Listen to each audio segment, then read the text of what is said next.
జూన్లో నీరు ఏదైతే ఇస్తామన్నారో అది జరిగే పని కాదు. మొన్నటిదాకా మీరు బస్సుల మీద తీసుకెళ్ళి చూపించారు. నేను ఈవేళ చెప్తున్నా, జూన్లో నీళ్లు ఇస్తామని చెప్పేది చంద్రబాబు నాయుడు గారిని కాంట్రాక్టర్లు ఇంజనీర్లు మాయ చేశారో, లేకపోతే కాంట్రాక్టర్లు ఇంజనీర్లు మీరు నోరు మూసుకోండి అని చంద్రబాబు ప్రజలను మాయ చేస్తున్నారో.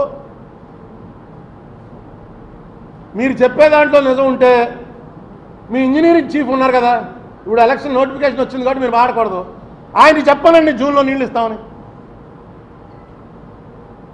నీళ్ళు ఇస్తామని చెప్పక్కల్లా, జూన్లో నీళ్ళు ఇవ్వడానికి అవకాశాలు ఉన్నాయని చెప్పానండి.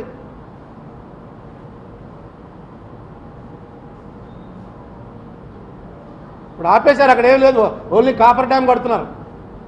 కాఫర్ డ్యామ్ కట్టడం వల్ల స్పిల్వే మీద గేట్లు పెట్టి ఆ గేట్లు ఎత్తడానికి సిలిండర్లు పెట్టి ఇవన్నీ తయారైతే తప్ప కాఫర్ డ్యామ్ పెట్టడం వల్ల ఏం ప్రయోజనం లేదు.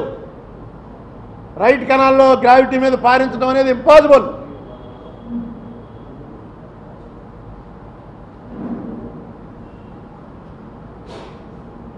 అయినా సరే దీన్ని అంతే జల సమాధి చేయడానికి దేశాయ్ గారు చెప్తున్నారు, జల సమాధి చేయడం తప్ప ఇంకేం కాదని. మాకు రోజు అక్కడి నుంచి ఫోటోలు వస్తున్నాయి, రోజు అక్కడి నుంచి ఇన్ఫర్మేషన్ వస్తుంది. పంపించేది ఎవరో లేమెన్ కాదు, పొలిటీషియన్స్ కాదు, జర్నలిస్టులు కాదు, అక్కడ పనిచేస్తున్న ఇంజనీర్లు. ఏంటంటే బాబు ఇంత దారుణం జరిగిపోతుందండి. ఇది పోలవరం కథ.